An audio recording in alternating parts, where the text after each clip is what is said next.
നമസ്കാരം. KSRTC സമരം ഇന്ന് അർദ്ധരാത്രി മുതൽ.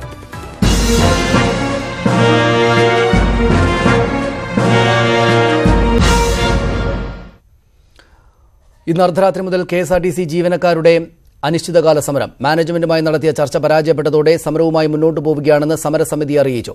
ജീവനക്കാർ സമവായത്തിന് തയ്യാറാകണമെന്ന് ഗതാഗത മന്ത്രി AK ശശീന്ദ്രൻ ആവശ്യപ്പെട്ടു. MD ടോമിൻ ജെ തച്ചങ്കരിയുടെ തീരുമാനങ്ങൾ ഏകപക്ഷീയമാണ് എന്നാരോപിച്ച് ബോർഡ് യോഗത്തിൽ നിന്ന് അംഗങ്ങൾ ഇറങ്ങിപ്പോയി.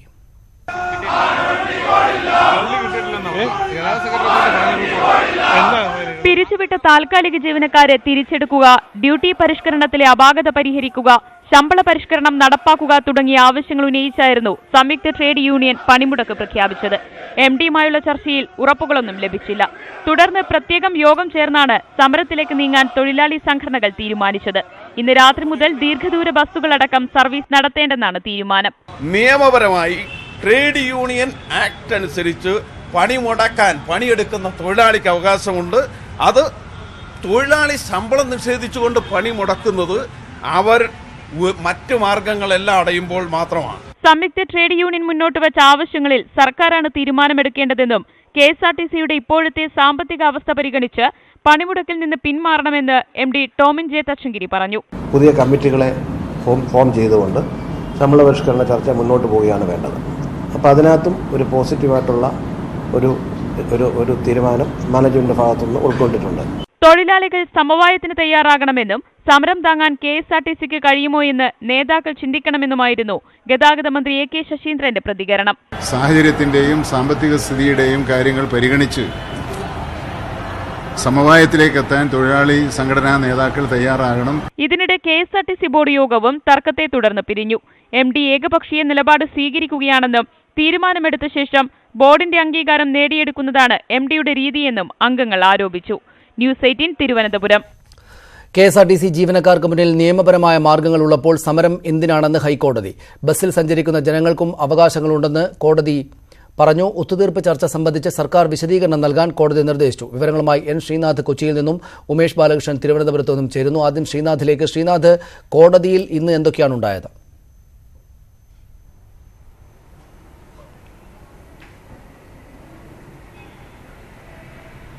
ാണ് പരാമർശങ്ങളിലൂടെ വ്യക്തമാക്കിയിരിക്കുന്നത്. സമരത്തിന് മുമ്പ് നിയമപരമായ നിരവധി മാർഗങ്ങൾ സമരക്കാർക്ക് മുമ്പിലുണ്ട്. മാത്രമല്ല, സുപ്രീം കോടതി തന്നെ സമരം നടത്തുന്നവർ പാലിക്കേണ്ട മാനദണ്ഡങ്ങൾ തന്നെ പറഞ്ഞിട്ടുണ്ട്. ഈ മാനദണ്ഡങ്ങളൊന്നും പാലിക്കാതെ നേരെ സമരത്തിലേക്ക് എത്തിച്ചേരുന്ന സമീപനം ശരിയായ ഒരു സമീപനമല്ല എന്നാണ് ഹൈക്കോടതി പറഞ്ഞിരിക്കുന്നത്. മാത്രമല്ല, സിൻഡിക്കേറ്റ് ബാങ്കിൽ നേരത്തെ സമരം നടന്നപ്പോൾ ഇത്തരത്തിൽ സമരം നിയമവിരുദ്ധമാണ് എന്ന് സുപ്രീം കോടതി വിധിച്ചിട്ടുണ്ട്. അതുകൊണ്ട് തന്നെ ഇത്തരത്തിൽ നിയമവിരുദ്ധമായ മാർഗങ്ങളിലേക്കല്ല കടക്കേണ്ടത്, നിയമപരമായ പരിഹാര മാർഗങ്ങളിലേക്കാണ് കടക്കേണ്ടത്. ഒത്തുതീർപ്പ് ചർച്ചകൾ നടക്കുന്ന സാഹചര്യത്തിലും സമരവുമായി മുന്നോട്ട് പോകുന്നത് എന്തുകൊണ്ടാണ് എന്ന് ഹൈക്കോടതി ചോദിച്ചു. അതിന് നേരത്തെ തന്നെ നോട്ടീസ് നൽകിയിട്ടുണ്ട് എന്ന് ജീവനക്കാരുടെ അഭിഭാഷകർ അറിയിച്ചപ്പോൾ അത്തരത്തിൽ നോട്ടീസ് നൽകി എന്നത് നിങ്ങൾക്ക് സമരം നടത്താനുള്ള ലൈസൻസ് അല്ല എന്ന് ഹൈക്കോടതി വ്യക്തമാക്കിയിരിക്കുന്നു. ഏതായാലും ഇക്കാര്യത്തിൽ ഒത്തുതീർപ്പ് ചർച്ചയുടെ വിശദാംശങ്ങൾ ഇന്ന് ഉച്ചയ്ക്ക് മുമ്പ് വ്യക്തമാക്കണമെന്ന് ഹൈക്കോടതി സർക്കാരിനോട് ആവശ്യപ്പെട്ടിട്ടുണ്ട്. സർക്കാർ ഇത് സംബന്ധിച്ച വിശദീകരണം ഇന്ന് ഉച്ചയ്ക്ക് മുമ്പ് നൽകും. അതിനുശേഷം 1:45 കേസ് വീണ്ടും പരിഗണിക്കും എന്നാണ് ഹൈക്കോടതി അറിയിച്ചിരിക്കുന്നത്. ശരി, നന്ദി ശ്രീനാഥ്. വിവരങ്ങൾക്ക് ഉമേഷ് ബാലകൃഷ്ണൻ കൂടെ തിരുവനന്തപുരത്ത് ചേർന്നു. ഉമേഷ്, തൊഴിലാളി സംഘടനകൾ, അവരുടെ നേതാക്കൾ സമരം നടത്തും എന്ന കാര്യത്തിൽ ഉറച്ചു നിൽക്കുകയാണോ?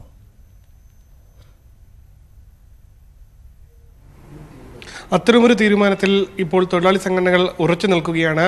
കാരണം ഈ ജനുവരി 1-ാം തീയതിയാണ് വീണ്ടും അനിശ്ചിതകാല പണിമുടക്കിന് വേണ്ടി KSRTC മാനേജ്മെന്റിന് തൊഴിലാളി സംഘടനകൾ നോട്ടീസ് നൽകിയത്. 15 ദിവസം കഴിഞ്ഞ ശേഷം ഇന്ന് അർദ്ധരാത്രി മുതൽ പണിമുടക്ക് നടത്താനിരിക്കുമ്പോൾ ഇന്ന് രാവിലെ KSRTC MD അടിയന്തരമായി യോഗം വിളിക്കുകയും ആ യോഗത്തിൽ മുന്നോട്ട് വെച്ച ആവശ്യങ്ങളിൽ പ്രധാന 3 ആവശ്യങ്ങളാണ്. ആ 3 ആവശ്യങ്ങൾക്കും കൃത്യമായ മറുപടി നൽകാതിരിക്കുകയും ചെയ്ത സാഹചര്യത്തിലാണ് തങ്ങൾ സമരത്തിലേക്ക്, അനിശ്ചിതകാല പണിമുടക്കിലേക്ക് പോകുന്നത് എന്നാണ് അവർ പറയുന്ന ന്യായം.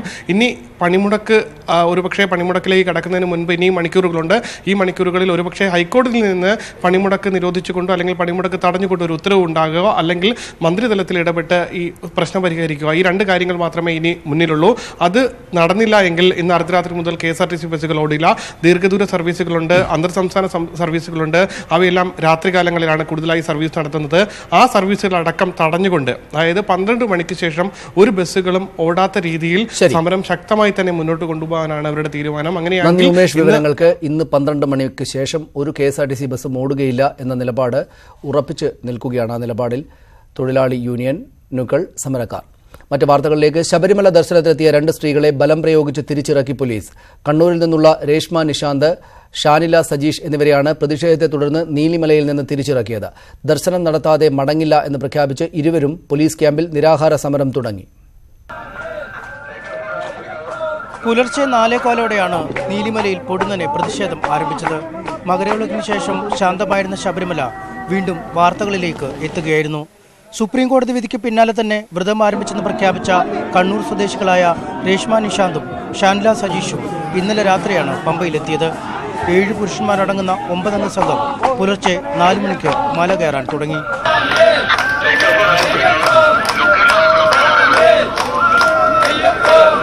ശബരിമല കർമ്മസമിതിയുടെ 3 പ്രവർത്തകരാണ് ആദ്യം ഇവരെ തടഞ്ഞുവെച്ചത്.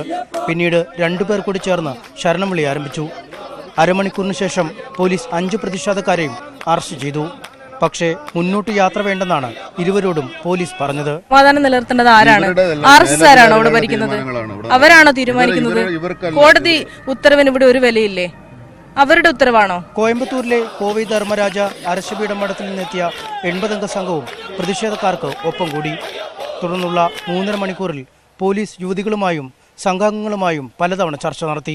തിരിച്ചു പോകണമെന്നാണ്, കാരണം ഇവിടുത്തെ അക്രമങ്ങളും ഒക്കെ കണ്ടിട്ട് തിരിച്ചു പോകണമെന്നാണ് പോലീസ് പറയുന്നത്.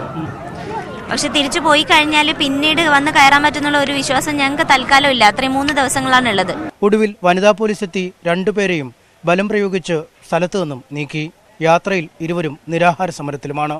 സ്ത്രീകളെ ദർശനത്തിന് അനുവദിച്ചാൽ മടങ്ങുമ്പോൾ ഉണ്ടാകുന്ന പ്രതിഷേധമാണ് പോലീസിനെ സുരക്ഷ നൽകുന്നതിൽ നിന്നും പിന്തിരിപ്പിച്ചത്. മണ്ഡല മകരവിളക്ക് സീസൺ അവസാനിക്കാൻ 3 ദിവസം മാത്രം നിൽക്കെ കൂടുതൽ അനിഷ്ട സംഭവങ്ങൾ ഒഴിവാക്കുക എന്നതാണ് സർക്കാർ നിലപാടും. മല കയറുമ്പോൾ സന്നിധാനത്തുണ്ടാവാനിടയുള്ള പ്രതിഷേധങ്ങൾ ഭയന്നാണ് പോലീസ് യുവതികളെ പിന്തിരിപ്പിച്ചത്. മണ്ഡല മകരവിളക്ക് കാലം അവസാനിക്കാൻ 3 ദിവസം മാത്രം ബാക്കി നിൽക്കെ അനിഷ്ട സംഭവങ്ങൾ ഒഴിവാക്കാനുള്ള സർക്കാർ തീരുമാനവും നിർണായകമായി. സന്നിധാനത്തു നിന്നും ആർ കിരൺ ബാബുവിനൊപ്പം MS Aneesh Kumar, news 18 Pamba. Police പറഞ്ഞു പറ്റിച്ചെന്ന് ശബരിമല ദർശനത്തിലെത്തിയ രേഷ്മ നിശാന്തും ഷാനില സനോജും പറഞ്ഞു. സംരക്ഷണം ഒരുക്കുമെന്ന പോലീസിന്റെ ഉറപ്പ് വിശ്വസിച്ചാണ് എത്തിയതെന്ന് ഇരുവരും പറഞ്ഞു. ഗുണ്ടകളാണ് സ്ത്രീകളെ തടഞ്ഞതെന്നും ശബരിമലയിൽ 100-ലേറെ സ്ത്രീകൾ കയറിയിട്ടുണ്ടാകാമെന്നാണ് ധാരണ എന്നുമായിരുന്നു ദേവസ്വം മന്ത്രി കടകംപള്ളി സുരേന്ദ്രന്റെ പ്രതികരണം. നീലിമല വരെ എത്തിയ രേഷ്മ നിശാന്തിനെയും ഷാനില സജേഷിനെയും പോലീസ് ബലം പ്രയോഗിച്ച് നീക്കിയെന്നാണ് ആരോപണം. തുടക്കത്തിൽ പ്രതിഷേധവുമായി എത്തിയത് 10-ൽ താഴെയുള്ളവർ മാത്രമാണ്. പ്രതിഷേധക്കാരെ നീക്കി വഴിയൊരുക്കുവാൻ പോലീസ് തയ്യാറായില്ല. ആ 3 പേരെ മാറ്റിയിട്ട് ഞങ്ങളെ കയറ്റാനുള്ള ശ്രമം ഇവർ നടത്തിയിരുന്നുണ്ടെങ്കിൽ പുഷ്പം പോലെ നടക്കുന്ന കാര്യമായിരുന്നു. സംരക്ഷണം നൽകുമെന്ന പോലീസിന്റെ ഉറപ്പ് ലഭിച്ചിരുന്നതായി ഇരുവരും പറഞ്ഞു. ഗുണ്ടകളാണ് സ്ത്രീകളെ തടഞ്ഞതെന്നും അനിഷ്ട സംഭവങ്ങൾ ഒഴിവാക്കാൻ പോലീസ് സംയമനം പാലിക്കുകയാണ് ചെയ്തതെന്നും ദേവസ്വം മന്ത്രി കടകംപള്ളി സുരേന്ദ്രൻ പറഞ്ഞു. 4 സ്ത്രീകളാണോ ഇതുവരെ ദർശനം നടത്തിയെന്ന ചോദ്യത്തോടുള്ള മന്ത്രിയുടെ പ്രതികരണം ഇങ്ങനെ: അവിടെ സ്ത്രീകൾ പ്രവേശിച്ചു കഴിഞ്ഞിട്ടുണ്ട്. ഇവരുടെ ശ്രദ്ധയിൽപ്പെടാതെ എത്രയോ പേർ വന്നു കഴിഞ്ഞിട്ടുണ്ട്. ദേവസ്വം ബോർഡിന്റെ കയ്യിലോ ഗവൺമെന്റിന്റെ കയ്യിലോ അവിടെ എത്തിച്ചേർന്ന സ്ത്രീകളുടെ പ്രായത്തിന്റെ കണക്കൊന്നുമില്ല. അതുകൊണ്ട് പറയാൻ വേണ്ടി പറ്റുകയില്ല. എന്റെ ധാരണ 100 കണക്കിന് ആളുകൾ പ്രവേശിച്ചിട്ടുണ്ടെന്നാണ്. ഇരുവരുടെയും കണ്ണൂരുള്ള വീടുകൾക്ക് പോലീസ് സുരക്ഷ ഏർപ്പെടുത്തി. സുപ്രീം കോടതി വിധി വന്നതിന് പിന്നാലെ ഒക്ടോബർ ആദ്യവാരം തന്നെ ദർശനം നടത്തുമെന്ന് രേഷ്മ പ്രഖ്യാപിച്ചിരുന്നു. ന്യൂസ് 18 പമ്പ. ഫെബ്രുവരി 20-ന് മുമ്പ് കോൺഗ്രസിന്റെ സ്ഥാനാർത്ഥി നിർണയം പൂർത്തിയാക്കുമെന്ന് KPCC അധ്യക്ഷൻ മുല്ലപ്പള്ളി രാമചന്ദ്രൻ. സംഘടനാ ചുമതലയുള്ളവർ മത്സരിക്കണോ എന്ന് ഹൈക്കമാൻഡ് തീരുമാനമെടുക്കും. സംസ്ഥാന ചുമതലയുള്ള AICC ജനറൽ സെക്രട്ടറി മുകുൾ വാസ്നിക്കുമായി KPCC നേതാക്കൾ കൂടിക്കാഴ്ച നടത്തി. KPCC അധ്യക്ഷൻ മുല്ലപ്പള്ളി രാമചന്ദ്രൻ, പ്രതിപക്ഷ നേതാവ് രമേശ് ചെന്നിത്തല, പ്രചാരണ സമിതി ചെയർമാൻ K മുരളീധരൻ എന്നിവരാണ് ഡൽഹിയിൽ മുകുൾ വാസ്നിക്കുമായി ചർച്ച നടത്തിയത്. കേരള ഹൌസിൽ 3 നേതാക്കളും പ്രത്യേകം ചർച്ച നടത്തിയ ശേഷമായിരുന്നു മുകുൾ വാസ്നിക്കുമായുള്ള കൂടിക്കാഴ്ച. തെരഞ്ഞെടുപ്പിനുള്ള വിവിധ കമ്മിറ്റികളുടെ രൂപീകരണമാണ് ചർച്ചാ വിഷയം. ഫെബ്രുവരി 20-നകം സ്ഥാനാർത്ഥി നിർണയം പൂർത്തിയാക്കുമെന്ന് മുല്ലപ്പള്ളി രാമചന്ദ്രൻ പറഞ്ഞു. സ്ഥാനാർത്ഥി നിർണയ ചർച്ചയിലേക്കൊന്നും ഇപ്പോൾ കടന്നിട്ടില്ല. പക്ഷേ സ്ഥാനാർത്ഥി നിർണയ ചർച്ച വളരെ പെട്ടെന്ന് ഞങ്ങൾക്ക് പൂർത്തിയാക്കേണ്ടതായിട്ടുണ്ട്. ഈ തെരഞ്ഞെടുപ്പിൽ ഞങ്ങളെടുക്കുന്ന സമീപനം ഏതെങ്കിലും ഒരു സ്ഥാനാർത്ഥിയുടെ മുഖം നോക്കിയായിരിക്കില്ല ഈ തെരഞ്ഞെടുപ്പിൽ ഞങ്ങൾ സ്ഥാനാർത്ഥി നിർണയം നടത്തുക. ഓരോ മണ്ഡലത്തിൽ നിന്നും സ്ഥാനാർത്ഥികളായി പരിഗണിക്കേണ്ട 3 പേരുടെ പട്ടിക സമർപ്പിക്കാൻ ഹൈക്കമാൻഡ് ആവശ്യപ്പെട്ടിട്ടുണ്ട്. ഇതിനു പുറമെ ഹൈക്കമാൻഡ് നേരിട്ട് സർവേ നടത്തുമെന്നും സൂചനയുണ്ട്. ഈ മാസം 29-ന് കേരളത്തിലെത്തുന്ന രാഹുൽ ഗാന്ധിയുടെ സന്ദർശനത്തിന്റെ ഒരുക്കങ്ങളും നേതാക്കൾ അവലോകനം ചെയ്തു. ന്യൂസ് 18 ഡൽഹി. ശബരിമല വിഷയത്തിൽ സംസ്ഥാന സർക്കാരിനെ വിമർശിച്ച പ്രധാനമന്ത്രി നരേന്ദ്രമോദിക്കെതിരെ സുപ്രീം കോടതി സ്വമേധയാ കേസെടുക്കണമെന്ന് CPM. കേരളത്തിൽ ത്രിപുരയല്ല രാജസ്ഥാനും മധ്യപ്രദേശുമാണ് ആവർത്തിക്കുക എന്ന് കോൺഗ്രസ്. കേരള സന്ദർശനത്തിൽ മോദി ഉയർത്തിയ വിമർശനങ്ങൾക്ക് അക്കമിട്ട് മറുപടി പറഞ്ഞ് ഭരണപക്ഷവും പ്രതിപക്ഷവും രംഗത്തെത്തി. ശബരിമലയിൽ സ്ത്രീ പ്രവേശന വിധി നടപ്പാക്കിയ സംസ്ഥാന സർക്കാരിനെ വിമർശിച്ച പ്രധാനമന്ത്രിക്കെതിരെ സുപ്രീം കോടതി കേസെടുക്കണമെന്ന് ആദ്യം ആവശ്യപ്പെട്ടത് CPM ജനറൽ സെക്രട്ടറി സീതാറാം യെച്ചൂരിയാണ്. പ്രധാനമന്ത്രി പദത്തിന് യോജിച്ച പ്രസ്താവനയല്ല മോദിയുടേതെന്നും യെച്ചൂരി ട്വിറ്ററിൽ കുറിച്ചു. കേരളത്തിൽ ത്രിപുര ആവർത്തിക്കുമെന്ന മോദിയുടെ സ്വപ്നത്തിന് പ്രതിപക്ഷ നേതാവ് രമേശ് ചെന്നിത്തലയാണ് മറുപടി നൽകിയത്. കോൺഗ്രസ് വിജയിച്ച രാജസ്ഥാനും മധ്യപ്രദേശുമാണ് കേരളത്തിൽ ആവർത്തിക്കാൻ പോകുന്നത് എന്നായിരുന്നു ചെന്നിത്തലയുടെ മറുപടി. നരേന്ദ്രമോദിക്ക് കേരളത്തിലെ കാലാവസ്ഥയോ കേരളത്തിന്റെ മണ്ണിന്റെ ഗുണമോ അറിയാത്തതുകൊണ്ട് നടത്തിയ പ്രസ്താവനയാണ്. ത്രിപുരയല്ല കേരളം എന്ന് അദ്ദേഹം മനസ്സിലാക്കണം. ബംഗാളല്ല കേരളം എന്ന് അദ്ദേഹം മനസ്സിലാക്കണം. കേരളം കേരളമാണ്. ശബരിമല വിഷയത്തിൽ കോൺഗ്രസിന് പാർലമെന്റിലും പത്തനംതിട്ടയിലും 2 നിലപാടാണെന്ന ആരോപണത്തിന് തുടക്കം മുതൽ ഒറ്റ നിലപാടാണെന്നായിരുന്നു മുല്ലപ്പള്ളി രാമചന്ദ്രന്റെ മറുപടി. ഔദ്യോഗിക പരിപാടി രാഷ്ട്രീയ പരിപാടിയാക്കി നരേന്ദ്രമോദി മാറ്റിയെന്നും അദ്ദേഹം വിമർശിച്ചു. ഇന്നലെ പ്രധാനമന്ത്രി നടത്തിയ പ്രസ്താവന വസ്തുതകൾക്ക് വിരുദ്ധമാണ്. അദ്ദേഹം വസ്തുതകൾ വളച്ചൊടുക്കുകയാണ്. അദ്ദേഹം യാഥാർത്ഥ്യത്തിൽ ഒളിച്ചോടുകയാണ്. കൊല്ലം ബൈപ്പാസിന്റെ ഉദ്ഘാടന ചടങ്ങിൽ മുഖ്യമന്ത്രിക്കെതിരെ പ്രതിഷേധിച്ചതിനെ BJP സംസ്ഥാന പ്രസിഡന്റ് PS ശ്രീധരൻപിള്ളയും വിമർശിച്ചു. എതിർക്കുന്നവനെ മാനിക്കുന്നതാണ് ജനാധിപത്യമെന്നായിരുന്നു ശ്രീധരൻപിള്ളയുടെ വിമർശനം. പ്രധാനമന്ത്രി ഉൾപ്പെടെയുള്ളവർ പങ്കെടുത്ത പരിപാടിയിൽ കൊല്ലത്തെ ജനങ്ങൾ അദ്ദേഹത്തിന് കൂകിയ സംഭവം ഞാൻ മാധ്യമങ്ങളിലൂടെ വായിക്കുകയുണ്ടായി. അത്തരം സംഭവത്തെ ഒരിക്കലും ജനാധിപത്യ പ്രക്രിയയിൽ ന്യായീകരിക്കാൻ സാധിക്കുന്നതല്ല. പ്രധാനമന്ത്രി പേരെടുത്ത് പറഞ്ഞു വിമർശിച്ചത് ഗുണകരമാകുമെന്ന നിലപാടിലാണ് മുസ്ലിം ലീഗ്. സർക്കാരിനെതിരായ വിമർശനങ്ങൾക്ക് മുഖ്യമന്ത്രി തന്നെ മറുപടി നൽകുമെന്നാണ് സൂചന. News desk news 18. കൊല്ലം ബൈപ്പാസ് ഉദ്ഘാടന ചടങ്ങിൽ പങ്കെടുക്കാത്തത് വാർത്ത ആകാതിരിക്കാനായിരുന്നെന്ന് BJP സംസ്ഥാന പ്രസിഡന്റ് PS ശ്രീധരൻപിള്ള. മെട്രോയിൽ കയറിയ മുൻ പ്രസിഡന്റ് കുമ്മനം രാജശേഖരന്റെ അനുഭവം ആവർത്തിക്കേണ്ടെന്ന് കരുതിയെന്നും ശ്രീധരൻപിള്ള കോഴിക്കോട്ട് പറഞ്ഞു. ഒന്നിനും ഞാൻ പോയില്ല. ഞാൻ ഔദ്യോഗികമായി ആരുമല്ലാത്തതുകൊണ്ട് എന്തിനവിടെ പോകണം? ഇനി ആരെങ്കിലും ഒരു വാർത്ത ഉണ്ടാക്കണ്ട. പണ്ട് കുമ്മനം ട്രെയിനിൽ കയറിയത് വാർത്തയായതുപോലെ അത് ഒഴിവാക്കേണ്ടത് കൊണ്ട് ഞാൻ അവിടേക്ക് നാഷണൽ ഹൈവേയുടെ പരിപാടിക്ക് ഞാൻ പോയില്ല. കർണാടകയിൽ സ്വതന്ത്ര MLA മാർ കുമാരസ്വാമി സർക്കാരിനുള്ള പിന്തുണ പിൻവലിച്ചതിന് പിന്നാലെ സർക്കാർ ഉണ്ടാക്കുമെന്ന അവകാശവാദവുമായി BJP. മഹാരാഷ്ട്ര മന്ത്രിയും BJP നേതാവുമായ റാം ഷിൻഡെയാണ് സർക്കാർ ഉണ്ടാക്കുമെന്ന പ്രഖ്യാപനം നടത്തിയത്. എന്നാൽ ഇന്ന് വൈകുന്നേരത്തോടെ കർണാടകയിലെ പ്രതിസന്ധി പരിഹരിക്കപ്പെടുമെന്ന് പ്രശ്നപരിഹാരത്തിനായി ബംഗളൂരുവിലെത്തിയ AICC general secretary KC Venugopal അവകാശപ്പെട്ടു. 4 കോൺഗ്രസ് MLA മാരും 2 സ്വതന്ത്ര MLA മാരുമാണ് ഇപ്പോൾ BJPയുടെ പാളയത്തിലുള്ളത്. ഇവരെ മുംബൈയിലെ ഹോട്ടലിൽ പാർപ്പിച്ചിരിക്കുകയാണ്. കൂടുതൽ കോൺഗ്രസ് MLA മാരെ അടർത്തിയെടുക്കാനുള്ള ശ്രമം BJP ഊർജിതമാക്കിയിട്ടുണ്ട്. ഇതിനിടെയാണ് സർക്കാർ ഉണ്ടാക്കുമെന്ന അവകാശവാദം BJP നേതാക്കൾ ഉന്നയിച്ചത്. BJP हॉर्स ट्रेडिंग की कोशिश कैसे करेगी? BJP के पास तो अपने MLAs वही है ना, जिनके पास नहीं है या जिनके छोड़ के गए हैं वो जरा बताएं. आप अपना घर अपना ठिकाना नहीं पता, दूसरे के घर में झांक रहे हैं, तो पहले अपना घर ठीक करें. എന്നാൽ ഓപ്പറേഷൻ താമര കർണാടകത്തിൽ വിരിയില്ലെന്ന് കോൺഗ്രസ് നേതൃത്വം അവകാശപ്പെട്ടു. BJP ക്യാമ്പിലെത്തിയ കോൺഗ്രസ് MLA മാരും സ്വതന്ത്രരും തിരിച്ചുവരും. സ്വതന്ത്ര MLA മാരുമായി ടെലിഫോണിൽ ചർച്ച നടത്തിയതായി പ്രതിസന്ധി പരിഹരിക്കാൻ ബാംഗ്ലൂരിലെത്തിയ AICC general secretary KC Venugopal അറിയിച്ചു. All the reports are baseless. Nothing is going to be happen. All the MLAs are intact. We are in touch with all of them. സർക്കാർ ഉണ്ടാക്കുമെന്ന അവകാശവാദം ഉന്നയിക്കുമ്പോഴും ഇത് എളുപ്പമല്ല എന്ന തിരിച്ചറിവ് BJP നേതൃത്വത്തിനുമുണ്ട്. 13 കോൺഗ്രസ് MLA മാരെങ്കിലും രാജിവെച്ചാൽ മാത്രമേ 104 MLA മാർ മാത്രമുള്ള BJPക്ക് 2 സ്വതന്ത്രരുടെ പിന്തുണയോടെ സർക്കാർ ഉണ്ടാക്കാനാകൂ. എന്നാൽ BJP ക്യാമ്പിലുള്ള കോൺഗ്രസ് MLA മാരിൽ ആരും രാജിവെക്കാൻ തയ്യാറായിട്ടില്ല. National desk news 18. പോലീസ് മേധാവിയെ നിയമിക്കുന്നതിൽ സംസ്ഥാനങ്ങളുടെ അധികാരങ്ങൾ വെട്ടിച്ചുരുക്കിയ വിധി ഭേദഗതി ചെയ്യണമെന്ന കേരളത്തിന്റെ ആവശ്യം സുപ്രീംകോടതി തള്ളി. UPSC തയ്യാറാക്കുന്ന പാനലിൽ നിന്ന് തന്നെ നിയമനം നടത്തണം. നിയമസഭ പാസാക്കിയ പോലീസ് ആക്ടിലെ വ്യവസ്ഥകൾ പ്രകാരം നിയമനം അനുവദിക്കണം എന്നായിരുന്നു കേരളത്തിന്റെ ആവശ്യം. രാഷ്ട്രീയ താൽപര്യമനുസരിച്ച് സംസ്ഥാനങ്ങൾ DGP നിയമനം നടത്തുന്നത് തടഞ്ഞ വിധിയിൽ ഭേദഗതി ആവശ്യപ്പെട്ട് കേരളമടക്കം നൽകിയ അപേക്ഷയാണ് സുപ്രീംകോടതി തള്ളിയത്. സീനിയോറിറ്റി, മെറിറ്റ്, കഴിവ് എന്നിവ പരിഗണിച്ച ശേഷം 3 പേരുടെ പാനൽ തയ്യാറാക്കി UPSC സംസ്ഥാന സർക്കാരുകൾക്ക് കൈമാറണമെന്നായിരുന്നു കോടതി ഉത്തരവ്.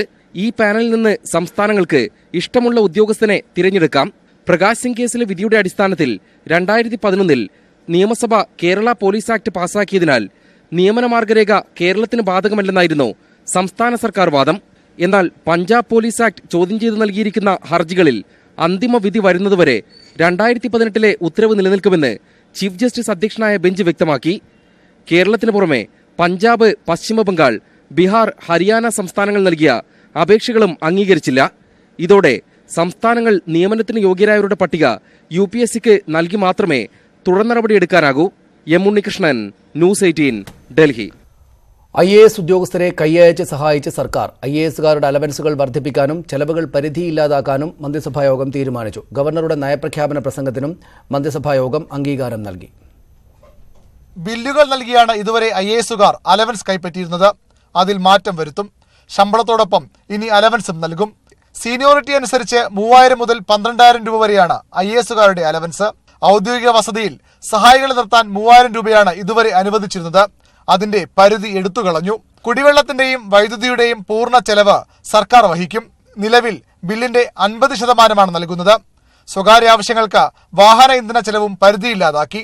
സംസ്ഥാനം കടുത്ത സാമ്പത്തിക പ്രതിസന്ധിയിലാണെന്നും പുനർനിർമ്മാണത്തിന് ഫണ്ടില്ലെന്നുമുള്ള പരിദേവനങ്ങൾക്കിടെയാണ് IASകാരോടുള്ള ഉദാരത.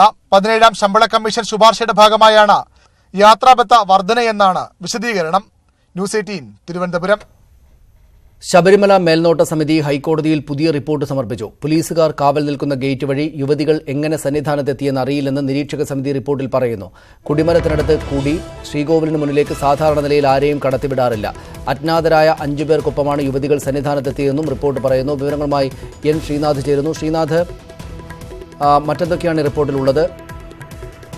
ശബരിമല മേൽനോട്ട സമിതിയുടെ 3ാമത്തെ റിപ്പോർട്ടാണ് ഇപ്പോൾ സമർപ്പിച്ചിരിക്കുന്നത്. നേരത്തെ സന്നി സൂചിപ്പിച്ചതുപോലെ പോലീസുകാർ കാവൽ നിൽക്കുന്ന ഗേറ്റ് വഴി യുവതികൾ എങ്ങനെ സന്നിധാനത്തെത്തി എന്നുള്ളതിൽ ഒരു സംശയം പ്രകടിപ്പിച്ചുകൊണ്ടാണ് റിപ്പോർട്ട് ആരംഭിക്കുന്നത്. അതിൽ അജ്ഞാതരായ 5 പേർക്കൊപ്പമാണ് യുവതികൾ സന്നിധാനത്തിലെത്തിയതെന്നും റിപ്പോർട്ടിൽ പറയുന്നുണ്ട്. ശബരിമലയിൽ പ്രതിഷേധങ്ങൾ പങ്കെടുത്തവരെ തിരുവാഭരണ ഘോഷയാത്രയിൽ നിന്ന് ഒഴിവാക്കാൻ ശ്രമമുണ്ടായതായി റിപ്പോർട്ടിൽ പറയുന്നു. അത്തരത്തിൽ പ്രതിഷേധത്തിൽ പങ്കെടുത്തു എന്നതുകൊണ്ട് മാത്രം അവരെ തിരുവാഭരണ ഘോഷയാത്രയിൽ നിന്ന് ഒഴിവാക്കരുതെന്ന് സമിതി നേരത്തെ തന്നെ നിർദ്ദേശിച്ചിരുന്നു. ഇക്കാര്യം ചർച്ച ചെയ്യാൻ പത്തനംതിട്ട ജില്ലാ പോലീസ് മേധാവിയെ സന്നിധാനത്തേക്ക് വിളിപ്പിച്ചിരുന്നു. പക്ഷേ അദ്ദേഹം അവിടെ എത്തിയില്ല. എന്തുകൊണ്ടാണ് അദ്ദേഹം എത്താതിരുന്നത് എന്നുള്ളതിന്റെ വിശദീകരണം ചോദിച്ചിരുന്നു. പന്തളത്ത് തുടരണം എന്ന് DGP നിർദ്ദേശിച്ചതിനാലാണ് എത്താതിരുന്നതെന്ന് പത്തനംതിട്ട SP പിന്നീട് വിശദീകരിച്ചു. ഈ നടപടി തെറ്റായിപ്പോയി എന്നും ഈ റിപ്പോർട്ടിൽ സൂചിപ്പിക്കുന്നുണ്ട്. സനീഷ്, നന്ദി ശ്രീനാഥ്. വിവരങ്ങൾക്ക് ശബരിമല മേൽനോട്ട സമിതി പുതിയ റിപ്പോർട്ട് സമർപ്പിച്ചിരിക്കുന്നു. അതിന്റെ വിശദാംശങ്ങളാണ് ശ്രീനാഥ് നൽകിയത്. മറ്റു വാർത്തകളിലേക്ക്. ആലപ്പാട് കരിമണൽ ഖനനത്തെപ്പറ്റി ദേശീയ ഹരിത ട്രിബ്യൂണൽ കൊല്ലം ജില്ലാ കളക്ടറോട് റിപ്പോർട്ട് തേടി. ജനകീയ പ്രതിഷേധത്തെ തുടർന്ന് സ്വമേധയാ എടുത്ത കേസിലാണ് നടപടി. പരിസ്ഥിതി പ്രത്യാഘാതം വിശദീകരിച്ച് സഹായം ആവശ്യപ്പെടുന്ന പെൺകുട്ടിയുടെ വീഡിയോ വൈറലായിരുന്നു. ഇതുമായി ബന്ധപ്പെട്ട വാർത്ത ശ്രദ്ധയിൽപ്പെട്ടതിനാലാണ് ട്രൈബ്യൂണൽ സ്വമേധയാ കേസെടുത്തത്. ജസ്റ്റിസ് AK ഗോയൽ അധ്യക്ഷനായ ബെഞ്ചാണ് സ്ഥിതിഗതികൾ വ്യക്തമാക്കി റിപ്പോർട്ട് നൽകാൻ ഉത്തരവിട്ടത്. കരിമണൽ ഖനന വിഷയം ചർച്ച ചെയ്യാൻ മുഖ്യമന്ത്രി പിണറായി വിജയന്റെ അധ്യക്ഷതയിൽ യോഗം. വൈകിട്ട് 3-ന് തിരുവനന്തപുരത്താണ് യോഗം. വ്യവസായ വകുപ്പിലെയും IREയിലെയും ഉന്നത ഉദ്യോഗസ്ഥരും കൊല്ലം ജില്ലാ കലക്ടറും യോഗത്തിൽ പങ്കെടുക്കും. മുഖ്യമന്ത്രിക്ക് പുറമെ വ്യവസായ മന്ത്രി EP ജയരാജനും മന്ത്രി മേഴ്സിക്കുട്ടിയമ്മയും യോഗത്തിൽ പങ്കെടുക്കുന്നുണ്ട്. അന്തരിച്ച ചലച്ചിത്ര സംവിധായകൻ ലെനിൻ രാജേന്ദ്രന്റെ സംസ്കാരം അല്പസമയത്തിനുള്ളിൽ നടക്കും. പൂർണ്ണ ഔദ്യോഗിക ബഹുമതികളോടെ ശാന്തി കവാടത്തിലാണ് സംസ്കാരം. വിവരങ്ങളുമായി BR കാർത്തിക് ചേരുന്നു. അവിടെ നിന്ന് കാർത്തിക്, എപ്പോഴാണ് സംസ്കാര ചടങ്ങുകൾ? ലെനിൻ രാജേന്ദ്രന് ഇപ്പോൾ തലസ്ഥാനം ആദരം അർപ്പിക്കുകയാണ്. കലാഭവൻ തിയേറ്ററിലാണ് അദ്ദേഹത്തിന്റെ ഭൗതിക ശരീരം ഇപ്പോൾ ഉള്ളത്. സഹപ്രവർത്തകരും ചലച്ചിത്ര രംഗത്തെ പ്രമുഖരും അടക്കമുള്ളവരും ഇവിടെ എത്തി അദ്ദേഹത്തിന് ആദരാഞ്ജലി അർപ്പിക്കുകയാണ്. അല്പസമയത്തിനകം കലാഭവൻ തിയേറ്ററിൽ നിന്ന് ശാന്തി കവാടത്തിലേക്ക് വിലാപയാത്രയായി അദ്ദേഹത്തിന്റെ മൃതദേഹം കൊണ്ടുപോകും. ഇന്നലെ വൈകിട്ടാണ് ചെന്നൈയിൽ നിന്നും വിമാനമാർഗം ലെനിൻ രാജേന്ദ്രന്റെ ഭൗതിക ശരീരം തിരുവനന്തപുരത്ത് എത്തിച്ചത്. തുടർന്ന് അദ്ദേഹത്തിന്റെ പണ്ഡിറ്റ് കോളനിയിലെ വസതിയിൽ പൊതുദർശനത്തിന് വെച്ചു. ഇന്ന് രാവിലെ 10:30 വരെ പണ്ഡിറ്റ് കോളനിയിലെ വസതിയിലായിരുന്നു പൊതുദർശനം. മുഖ്യമന്ത്രി, മന്ത്രിമാർ, സാമൂഹ്യ രാഷ്ട്രീയ രംഗത്തെ മറ്റ് പ്രമുഖരടക്കമുള്ളവരെല്ലാം അദ്ദേഹത്തിന്റെ വസതിയിലെത്തി അദ്ദേഹത്തിന് ആദരാഞ്ജലി അർപ്പിച്ചു. ഇന്ന് രാവിലെ 10:30 വിലാപയാത്രയായി അദ്ദേഹത്തിന്റെ മൃതശരീരം യൂണിവേഴ്സിറ്റി കോളേജിൽ എത്തിച്ചത്. അദ്ദേഹത്തിന്റെ ബിരുദ പഠനം പൂർത്തിയാക്കിയത് തിരുവനന്തപുരത്തെ യൂണിവേഴ്സിറ്റി കോളേജിലായിരുന്നു. ശരി, നന്ദി കാർത്തിക് വിവരങ്ങൾക്ക്. അദ്ദേഹത്തിന്റെ സംസ്കാര ചടങ്ങുകൾ ഇന്ന് തന്നെ നടക്കും. അതിന്റെ കാര്യങ്ങൾ പുരോഗമിക്കുകയാണ്. മറ്റ് വാർത്തകളിലേക്ക്. ലോക്സഭാ തെരഞ്ഞെടുപ്പിൽ ഒരു സീറ്റ് അധികം വേണമെന്ന നിലപാടിൽ ഉറച്ച് മുസ്ലിം ലീഗ്. തെരഞ്ഞെടുപ്പ് ഒരുക്കം വിലയിരുത്താനും സാമ്പത്തിക സംവരണത്തിലെ തുടർ നടപടി ചർച്ച ചെയ്യാനുമായി പ്രവർത്തക സമിതി യോഗം കോഴിക്കോട്ട് തുടങ്ങി. മുത്തലാഖ് വോട്ടെടുപ്പിൽ നിന്ന് പി കെ കുഞ്ഞാലിക്കുട്ടി വിട്ടുനിന്ന വിഷയവും യോഗം ചർച്ച ചെയ്തേക്കും. തൃശൂർ മാന്നാമംഗലം സെന്റ് മേരീസ് പള്ളിയിൽ യാക്കോബായ ഓർത്തഡോക്സ് വിഭാഗങ്ങൾ തമ്മിൽ സംഘർഷം. ഹൈക്കോടതി വിധിയുടെ അടിസ്ഥാനത്തിൽ എത്തിയ ഓർത്തഡോക്സ് വിഭാഗത്തെ യാക്കോബായ വിഭാഗം തടഞ്ഞതോടെയാണ് സംഘർഷങ്ങൾക്ക് തുടക്കമായത്. തൃശൂർ ഭദ്രാസനാധിപൻ യൂഹാനോൻ മാർ മിലീത്തിയോസിന്റെ നേതൃത്വത്തിൽ ഓർത്തഡോക്സ് വിഭാഗം പള്ളിക്ക് മുന്നിൽ കുത്തിയിരിപ്പ് സമരം തുടങ്ങി. കഴിഞ്ഞ മാസമാണ് തൃശൂർ മാന്നാമംഗലം സെന്റ് മേരീസ് പള്ളി ഓർത്തഡോക്സ് വിഭാഗത്തിന് വിട്ടുനൽകിക്കൊണ്ട് ഹൈക്കോടതി ഉത്തരവിട്ടത്. വിധി നടപ്പാക്കുന്നതിന് തൃശൂർ ജില്ലാ കളക്ടറുമായും പോലീസുമായും ഓർത്തഡോക്സ് വിഭാഗം ചർച്ചകൾ നടത്തിയെങ്കിലും ഇതിനിടെ യാക്കോബായ വിഭാഗം വിധിക്കെതിരെ സ്റ്റേ സമ്പാദിച്ചു.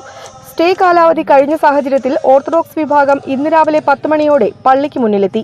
തൃശൂർ ഭദ്രാസനാധിപൻ യൂഹന്നാൻ മാർ മിലിത്തിയോസ് ഉൾപ്പെടെയുള്ള സംഘത്തെ പള്ളി കവാടത്തിൽ യാക്കോബായ വിഭാഗം തടഞ്ഞു.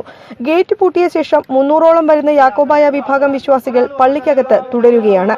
പള്ളിയിൽ പ്രവേശിക്കുന്നതുവരെ കുത്തിയിരിപ്പ് സമരം തുടരുമെന്നാണ് ഓർത്തഡോക്സ് പക്ഷത്തിന്റെ നിലപാട്. 6 വർഷം മുമ്പാണ് ഓർത്തഡോക്സ് വിഭാഗത്തിൽ നിന്ന് യാക്കോബായ വിഭാഗം പള്ളി പിടിച്ചെടുത്തത്. ഇത് സംഘർഷത്തിന് വഴിവെച്ചിരുന്നു.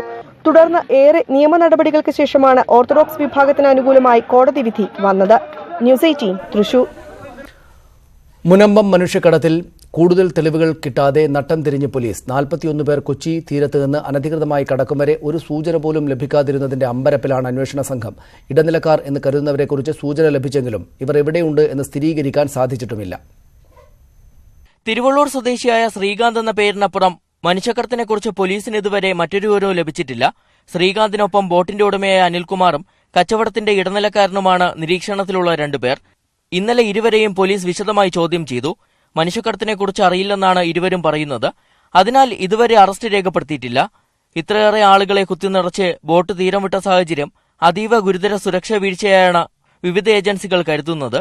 അന്വേഷണം ഡൽഹി അടക്കമുള്ള മറ്റ് സംസ്ഥാനങ്ങളിലും തുടരുകയാണ്. ആലുവ എസ്ഐയുടെ നേതൃത്വത്തിലുള്ള സംഘം ഡൽഹിയിൽ നടത്തുന്ന പരിശോധനകൾ കേസിൽ നിർണായകമാകുമെന്നാണ് പോലീസ് കരുതുന്നത്. ബോട്ടിൽ വിദേശത്തേക്ക് പോയ സംഘം താമസിച്ചിരുന്ന റിസോർട്ടുകളിൽ നിന്ന് ലഭിച്ച CCTV ദൃശ്യങ്ങളും ഉപേക്ഷിക്കപ്പെട്ട ബാഗുകളിൽ നിന്ന് കണ്ടെടുത്ത ഫോട്ടോകളും തിരിച്ചറിയൽ രേഖകളും ഉപയോഗിച്ചാണ് അന്വേഷണം. ന്യൂസ് 18 കൊച്ചി. കൊല്ലം ബൈപ്പാസിലൂടെ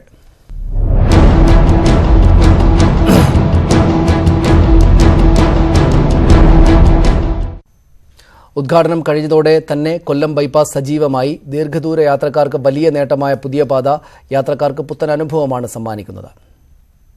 മണിക്കൂറുകളോളം ഗതാഗതക്കുരുക്കിൽ കുടുങ്ങിക്കിടക്കാറുള്ള ദേശീയപാതയിലെ യാത്രക്കാർക്ക് ഇനി ചെറുതായെങ്കിലും ആശ്വസിക്കാം. നമ്മൾ ചിന്നക്കടയിൽ കൂടെ തന്നെ പോയാലും ഇവിടുന്ന് ഏകദേശം ചിന്നക്കട ആംബുലൻസ് കടന്നു കിട്ടണമെങ്കിൽ തന്നെ ഏകദേശം ഒരു 20 മിനിറ്റ് വേണമെന്ന് വെച്ചോ. ആ 20 മിനിറ്റ് ഉണ്ടെങ്കിൽ ഇവിടെ നമുക്ക് മേവറ എത്താം. 13 കിലോമീറ്റർ നീളമുള്ള ബൈപ്പാസ് വഴി കടന്നുപോയാൽ 5 കിലോമീറ്ററാണ് ലാഭം. നഗരത്തിന്റെ തിരക്ക് ഒഴിവാകുന്നതോടെ 30 മിനിറ്റ് നേരത്തെ ലക്ഷ്യസ്ഥാനത്തെത്താമെന്ന് അനുഭവസ്ഥർ. പെട്ടെന്ന് കൊല്ലം ടച്ച് ചെയ്യാതെ ദീർഘദൂര യാത്രക്കാർക്ക് ഏറ്റവും ബെസ്റ്റ് ആയിട്ടുള്ള ദേശീയപാത 66 വഴി കടന്നുപോകുന്ന ദീർഘദൂര യാത്രക്കാർക്കാണ് കൊല്ലം ബൈപ്പാസിന്റെ ഏറ്റവും വലിയ പ്രയോജനം ലഭിക്കുന്നത്. നല്ല സൗകര്യമുണ്ട്, വണ്ടിയൊക്കെ പോകാനായിട്ട് എളുപ്പമുണ്ട്, നല്ല സൗകര്യമുണ്ട്, കാര്യങ്ങളൊക്കെ ഞങ്ങൾക്ക് വലിയ ഉപകാരമാണ് ഈ ബൈപ്പാസ് കൊണ്ട്. ഉദ്ഘാടനത്തിന് തൊട്ടു പിറ്റേന്ന് മുതൽ തന്നെ ബൈപ്പാസിൽ വലിയ തിരക്കാണ്. യാത്രക്കാർക്ക് പുറമെ പുതിയ പാതയുടെ സൗന്ദര്യം ആസ്വദിക്കാൻ എത്തുന്നവരും ഈ കൂട്ടത്തിലുണ്ട്. അല്ല, യാത്രയിൽ ഇടയിൽ വന്നേ അപ്പൊ നിർത്തി കായൽ കാഴ്ചകൾ കാണുക. നിർത്തി ഒന്ന് സെൽഫി എടുത്തിട്ട് പോകാന്ന് വെച്ചാൽ. എങ്ങനെയുണ്ട്? നന്നായിട്ടുണ്ട്. ബൈപ്പാസ് കാണാൻ തന്നെ വന്നതാണ്. എങ്ങനെയുണ്ട്? നല്ല 3 പാലങ്ങളുടെ മുകളിലൂടെ കടന്നു പോകുന്ന ബൈപ്പാസിന്റെ മുഖ്യ ആകർഷണം അഷ്ടമുടിക്കായലിന്റെ കാഴ്ചകളാണ്. നാട്ടുകാരെല്ലാം ബൈപ്പാസ് തുറന്നതിന്റെ സന്തോഷം പങ്കുവയ്ക്കുമ്പോൾ നഗരത്തിലേക്കെത്തുന്ന യാത്രക്കാർ കുറയുന്നത് തങ്ങളെ ബാധിക്കുമോ എന്ന ആശങ്ക കച്ചവടക്കാർക്കുണ്ട്. ശ്യാം ദേവരാജിനൊപ്പം TG സജിത്, ന്യൂസ് 18 കൊല്ലം. JSS രാജൻ ബാബു വിഭാഗം NDA വിട്ടു. ഘടകകക്ഷി എന്ന നിലയിൽ അർഹമായ പരിഗണന ലഭിച്ചില്ല എന്നാരോപിച്ചാണ് NDA വിടാനുള്ള തീരുമാനം. NDAയുടെ അക്രമ രാഷ്ട്രീയമാണെന്നും JSS നയങ്ങൾക്കും മുദ്രാവാക്യങ്ങൾക്കും വിരുദ്ധമാണെന്നും രാജൻ ബാബു പറഞ്ഞു. NDA ഘടകകക്ഷികൾ അസംതൃപ്തരാണെന്നും രാജൻ ബാബു പ്രസ്താവനയിൽ വ്യക്തമാക്കി. വിവരങ്ങളുമായി ശരണ്യ സ്നേഹജൻ ചേരുന്നു. ശരണ്യ, എന്താണ് അദ്ദേഹം പറയുന്ന കാരണം? എന്ത് അർഹമായ പരിഗണന കിട്ടിയില്ല എന്നാണ്? ഘടകകക്ഷി എന്ന നിലയിൽ NDAയിൽ എല്ലാ NDA മുന്നണിയിൽ മറ്റുള്ള രാഷ്ട്രീയ പാർട്ടികളെല്ലാം തന്നെ അതൃപ്തരാണ് എന്നാണ് ജെഎസ്എസ് ജനറൽ സെക്രട്ടറി രാജൻ ബാബു ആലപ്പുഴയിൽ വ്യക്തമാക്കിയിരിക്കുന്നത്. മാത്രമല്ല, മുന്നണി സംവിധാനവുമായി യോജിച്ചു പോകാൻ കഴിയുന്ന സാഹചര്യമില്ല. അതുകൊണ്ട് തന്നെ എൻഡിഎ വിട്ടുകൊണ്ടുള്ള കത്ത് ശ്രീധരൻപിള്ളയ്ക്ക് 14-ന് കൈമാറിയതായും രാജൻ ബാബു വ്യക്തമാക്കിയിട്ടുണ്ട്. മാത്രമല്ല, അവരുടെ നയങ്ങളൊന്നും തന്നെ കർഷകർക്കടക്കം പിന്തുണ നൽകുന്നില്ല. മാത്രമല്ല, എൻഡിഎയുടെ അക്രമ രാഷ്ട്രീയവുമായി ഇനി മുന്നോട്ട് പോകാൻ കഴിയില്ല എന്നും രാജൻ ബാബു വ്യക്തമാക്കിയിട്ടുണ്ട്. ഇനി ആർക്കൊപ്പം എന്നതിനെ സംബന്ധിച്ച് അണികളുമായി ചർച്ച ചെയ്ത് തീരുമാനിക്കുമെന്നും വ്യക്തമാക്കി. സനീഷ്, നന്ദി ശരണ്യ വിവരങ്ങൾക്ക്. മറ്റ് വാർത്തകളിലേക്ക്. യൂറോപ്യൻ യൂണിയനുമായി ബന്ധപ്പെട്ട് തെരേസ മെയ് സർക്കാർ അവതരിപ്പിച്ച ബ്രെക്സിറ്റ് കരാർ ബ്രിട്ടീഷ് പാർലമെന്റ് തള്ളി. 230 വോട്ടുകളുടെ ഭൂരിപക്ഷത്തിലാണ് കരാർ തള്ളിയത്. ഭരണപക്ഷ എംപിമാർ ഉൾപ്പെടെ കരാറിനെതിരെ വോട്ട് രേഖപ്പെടുത്തിയത് തെരേസ മെയ്ക്ക് വൻ തിരിച്ചടിയായി. ഇതോടെ ബുള്ളറ്റിൻ പൂർണ്ണമാകും.